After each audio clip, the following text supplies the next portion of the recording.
मेरे मैथ में और संस्कृत में 100 आए थे। हाँ, रात को तो मैथ में ऐसी नींद आती नहीं थी, तो मैथ निकाल ले जो बस नींद उड़ जाएगी आपकी। मैंने मैथमेटिक्स लिए, तो मैं जेई के एग्जाम देनी हो रहा है 18। आरसीबी और आरआर दोनों फेवरेट है। आरसीबी और आरआर और फेवरेट खिलाड़ी विराट कोहली।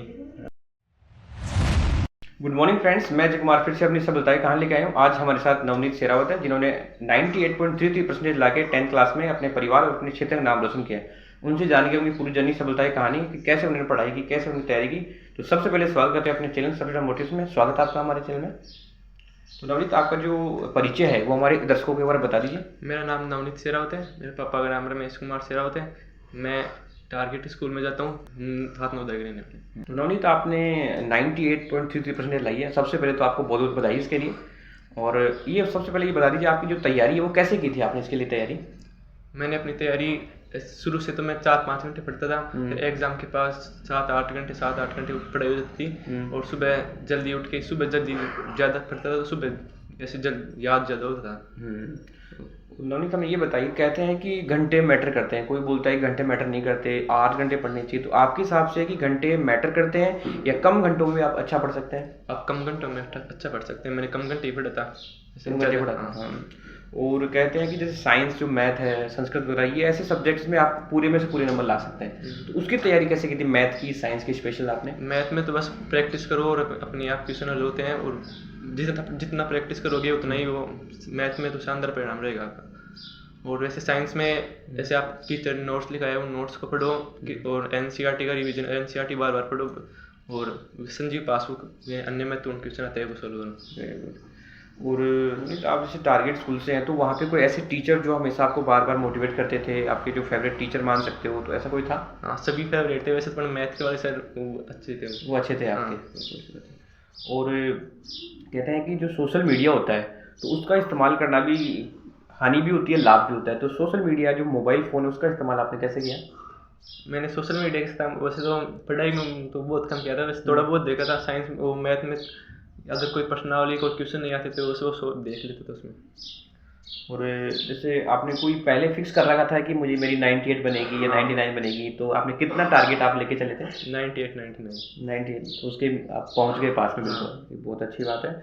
और कहते हैं कि जैसे काफ़ी जो और भी स्टूडेंट्स होते हैं, तो वो तैयारी तो खूब करते हैं, लेकिन बाद में जाके वो डाइवर्ट हो जाते हैं। तो उनको क्या कहना चाहोगे कि हमेशा जो लगभग जुलाई से लेके फरवरी तक लगातार वो अपनी कंटिन्यूटी उसको बनाए रखें? उसके लिए कुछ? उसके लिए तो बस वैसे लगातार पढ़ते रहो। और अगर थोड़ा वैसे बीच में ब्रेक ले लो, 2 घंटे पढ़ लिए तो 20 मिनट का ब्रेक लो, फिर वापस 2 घंटे पढ़ लो बस।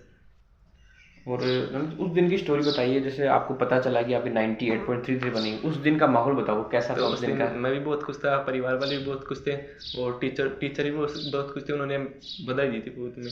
आपको बधाई दी थी। और कहते हैं कि जो 11th में जो सब्जेक्ट चुनी जाती है, वो आपके आगे आने वाले 5 साल को डिसाइड करती है। तो आपने सब्जेक्ट कौन सा चुना था और कौन सा उसके मतलब आगे का टारगेट क्या था? मैंने मैथमेटिक्स लिए, तो मैं जेई IIT में जाऊँगी। काफ़ी सारे जो स्टूडेंट हैं आजकल नीट वाले में खूब जा रहे हैं, फिर भी आपने साइंस मैथ लिया है, तो बहुत अच्छी बात है।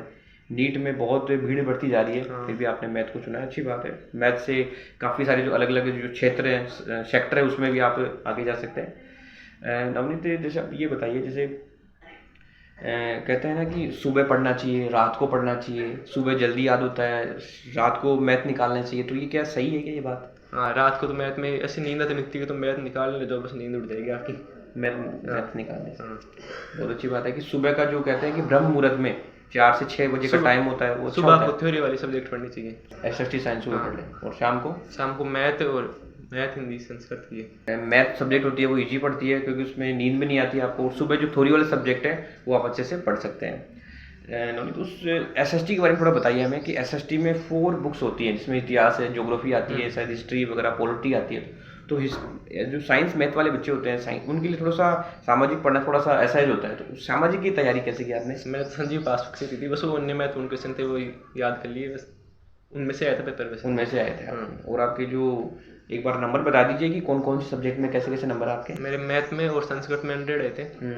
और साइंस में 99, और इंग्लिश में 96, हिंदी में 98, और SST में 97। बहुत अच्छा, आपने मैथ और संस्कृत में आउट ऑफ आउट आपको नंबर मिला है, बहुत अच्छी बात है। और इस समय जैसे आप साइंस में ले चुके हैं 11th क्लास में, तो उसकी पढ़ाई कैसे चल रही है, आपको कितना अलग फील हो रहा है? अच्छी चल रही है वैसे तो पढ़ाई, अभी तक तो समझ में आ रहा है, बहुत अच्छा लग रहा है। और कहते हैं कि जो 10th की जो मैथ होती है और 11th की थोड़ा सा लेवल और ऊपर आपको पढ़ना पड़ता है, तो कैसी मैथ के आपको कैसी लग रही है? 10th में तो बिल्कुल अलग होती है, 11th में उससे बहुत अलग होती है मैथ। 11th में बिल्कुल अलग है सब्जेक्ट। वैसे 10th की थोड़ी बहुत बेसिक काम आती है 11th में भी। कभी आपको ऐसा लगा कि आप डिमोटिवेट हुए पूरे साल में और फिर आपको वापस से मोटिवेट हुए, कभी आपको लगा कि आप अप्स एंड डाउन जो आपके नहीं, ऐसा कभी नहीं हुआ? सही। और नवनीत ये बताइए, जैसे परिवार का जो सपोर्ट है वो कैसा रहा आपका? परिवार ने कितनी हेल्प की आपकी? परिवार ने तो बहुत हेल्प की। मेरे चाचा थे, वो साइंस के टीचर है भी, और तो उन्होंने वो भी मोटिवेट करते थे कि वो जितना साइंस में जितना आप वैसे NCERT पढ़ोगे उतना ही बेहतर होगा। NCERT में से पूरा पेपर आता है साइंस का, तो NCERT में से आता है। आपके चाचा ने आपकी काफ़ी हेल्प की। और कहते हैं कि स्कूल से बड़ा कोई चीज़ नहीं होती है। जो टारगेट स्कूल, उसके बारे में बताइए कि वहाँ का माहौल कैसा है, वहाँ की पढ़ाई कैसी होती है, उसके बारे में कुछ बताइए। माहौल तो बहुत अच्छा था, वहाँ के सारे टीचर हेल्पफुल थे, सभी ने साथ दिया और हमेशा साथ स्टूडेंट के साथ साथ वैसे वो मेहनत करते थे और हमें मोटिवेट करते थे। वो भी कहते आपको परसेंटेज बनानी है तो आपका अपने परिवार का नाम रोशन होगा, स्कूल का नाम रोशन होगा। वो कहते हैं कि किसी भी संस्थान का जो संस्था प्रधान होता है, जो निदेशक होता है, वो सबसे अच्छा होता है। तो आपके जो निदेशक है अशोक जी गोरा जी, उनका स्वभाव कैसा है? वो उन्होंने आपको क्या कहा? उनसे तो मेरी कभी बात नहीं उनसे। तो वो मैंने सुना है कि वो बहुत अच्छे हैं, बच्चों को मोटिवेट भी करते हैं। और वो बीच बीच में वैसे मोटिवेशन सेमिनार होते हैं उसमें तो करते हैं। हाँ, बीच में जो टैलेंट हंट जो एग्ज़ाम वगैरह होती है उसमें भी काफ़ी बच्चों के लिए हेल्पफुल होता है। तो नवनीत, जैसे अब आप IIT में JEE आप करोगे, तो आपका जो रोड मैप बताइए, प्लान एक बार। जैसे 11th आपने यहाँ से पढ़ोगे, 12th भी यहाँ से पढ़ोगे, तो उसके बाद कहाँ आप जाने का सोच रहे हैं? जैसे तो IIT बॉम्बे का है। बहुत अच्छी बात है कि काफ़ी अलग अलग होता है। किसी का IIT दिल्ली है, रुड़की है, खड़गपुर है, मुंबई है, लेकिन मुंबई इनको अच्छी लगी, मुंबई ये जाना चाहते हैं।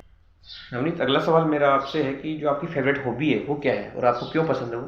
क्रिकेट ही है हॉबी, तो मैं खेलता हूँ क्रिकेट, वो पसंद है। बचपन से क्रिकेट खेलते आ रहे। तो बचपन से आप क्रिकेट खेलते आ रहे हैं। तो इस समय जो IPL का क्रेज भी चल रहा है, IPL जो 2 महीने चलता है, तो उसमें आपकी फेवरेट टीम कौन सी है और आपका खिलाड़ी कौन सा है? RCB और RR दोनों फेवरेट। RCB और RR और फेवरेट खिलाड़ी विराट कोहली। बहुत अच्छी बात है कि राजस्थान के होते हुए फिर भी RCB को भी सपोर्ट करते हैं, अच्छी बात है। और विराट कोहली जो सबके चाहते हैं, पूरी दुनिया जिनको पसंद करती है, जिनके आने पे लोग खड़े होकर मैच देखते हैं या उनका आने का इंतज़ार भी करते हैं, बहुत अच्छी बात है। और ऐसी कोई मूवी जो आपको पसंद है या कभी आप देखे तो एक धुरंधर मूवी देखी थी मैंने। एक धुरंधर मूवी आपने देखी, बहुत अच्छी बात है। और 10th क्लास के काफ़ी सारे स्टूडेंट भी हैं, अब वो आएंगे, तैयारी करेंगे और उनका भी सपना होगा वो भी अच्छे परसेंटेज बनाए, तो उनके लिए क्या कहना चाहोगे कि वो कैसे अपनी तैयारी को फोकस करें, कैसे तैयारी करें? वो देखो, तैयारी शुरू से करनी चाहिए। ऐसे जुलाई में सेशन शुरू हो रहे हैं, तो जुलाई से लगातार 2-3 घंटे की पढ़ाई, वैसे आप पढ़ाई घंटे बढ़ते जो, फिर लास्ट में एग्जाम के टाइम में 7-8 घंटे वो पूरे लगभग सही है। 7-8 घंटे पढ़ते हो। 7-8 घंटे पढ़ते। हाँ, बहुत अच्छी बात है कि जुलाई से ही आपको पढ़ना पड़ेगा। यदि आपको आगे अच्छी तैयारी करनी है, आपको परसेंटेज बनानी है, तो जुलाई से 2-3 घंटे आप धीरे धीरे अपना जो टाइम है उसको बढ़ाते चले। और जैसे आपको एग्ज़ाम पास में आए उस समय आप 7 से 8 घंटे पढ़ाई करके अच्छी परसेंटेज, अच्छे जो मुकाम हासिल कर सकते हैं। आज अपने चैनल में आए नवनीत जी, इनको बहुत बहुत बधाई हो। इनका आगे का जो फ्यूचर है वो भी अच्छा हो और जल्द ही ये IIT करके जो इंजीनियर बने और फिर हमें एक बार फिर से इनका जो इंटरव्यू है वो मतलब मौका मिले हमें। अपने चैनल सबसे बड़ा मोटिवेशन की तरफ से एक छोटी सी भेंट, छोटा सा उपहार। और मैं फिर से कहना चाहूँगा, यदि अभी तक आपने मेरा चैनल सब्सक्राइब नहीं किया है तो यूट्यूब पे जाइए, सबसे बड़ा मोटिवेशन सर्च कीजिए, लाइक कीजिए, और इससे क्या होगा, जो मेरे आने वाले जो वीडियोज़ है वो सबसे पहले आप तक पहुँचेंगे। जय हिंद, जय भारत।